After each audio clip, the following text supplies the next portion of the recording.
നമസ്കാരം. PKPSC weekly ബുള്ളറ്റിലേക്ക് സ്വാഗതം. 54 തസ്തികകൾ കൂടി PSC ഉടൻ വിജ്ഞാപനം പ്രസിദ്ധീകരിക്കും. ഗസറ്റ് തീയതി ജൂൺ 17.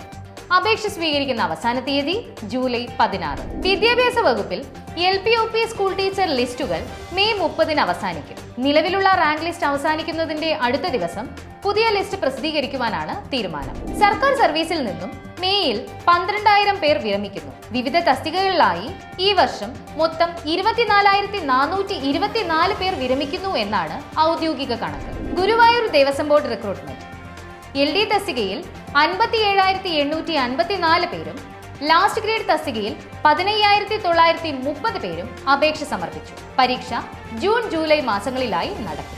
ലബോറട്ടറി അസിസ്റ്റന്റ് 14 ജില്ലകളിലെയും ലിസ്റ്റ് പ്രസിദ്ധീകരിച്ചു. മെയ് 24 നടന്ന ഡിഗ്രി ലെവൽ കോമൺ പ്രിലിമിനറി പരീക്ഷയ്ക്കും മെയ് 25 നടന്ന സിവിൽ സർവീസ് പ്രാഥമിക പരീക്ഷയ്ക്കും വ്യത്യസ്ത ജില്ലകളിൽ പരീക്ഷാ കേന്ദ്രം ലഭിച്ചതിനാൽ ഡിഗ്രി ലെവൽ കോമൺ പ്രിലിമിനറി പരീക്ഷ എഴുതാൻ സാധിക്കാത്തവർക്ക് വീണ്ടും അവസരം.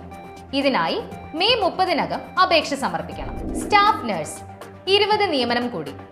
ഇതോടെ ആകെ നിയമന ശുപാർശ 1217 എത്തും. PSCയുമായി ബന്ധപ്പെട്ട കൂടുതൽ അപ്ഡേറ്റുകൾക്ക് PK ലേണിംഗ് സോഷ്യൽ മീഡിയ പ്ലാറ്റ്ഫോമുകൾ ഫോളോ ചെയ്യൂ.